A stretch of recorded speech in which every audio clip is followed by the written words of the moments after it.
আজকে মা একদম নতুনত্ব রান্না নিয়ে চলে এসেছে। সেটা হচ্ছে মটরশুঁটির খোসা দিয়ে পকোড়া বানাবে। সেজন্য মটরশুঁটির দুপাশে আঁশ থাকে বলে আঁশগুলোকে ছাড়িয়ে নিয়ে ছোট ছোট করে কেটে নিয়েছে। আর এই পকোড়াতে দেওয়া হচ্ছে পেঁয়াজ কুচি, রসুন কুচি আর লঙ্কা কুচি। আর এই পকোড়াটা করার জন্য ঘরের তৈরি করা বেসন আর চালের গুঁড়ো দিয়ে হবে। বাড়ির তৈরি ভাজা মশলাটা একটু দিয়ে দিচ্ছি।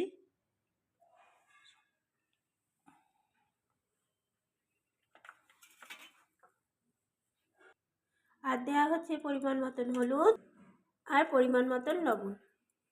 এই সমস্ত কিছু দিয়ে মাখানো হচ্ছে।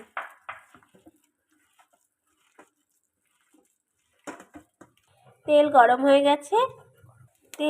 হয়ে গেছে। এবারে ছোট ছোট আকারে মা পকোড়াগুলো দিয়ে দিচ্ছে। পকোড়াগুলো কি সুন্দর মুচমুচে হয়েছে। এই পকোড়াগুলো ভাজা হয়ে গেছে, তুলে নেওয়া হচ্ছে। এবারে এইভাবেই সমস্ত পকোড়াগুলো ভেজে নেব। এই দেখুন সমস্ত পকোড়া তৈরি হয়ে গেছে।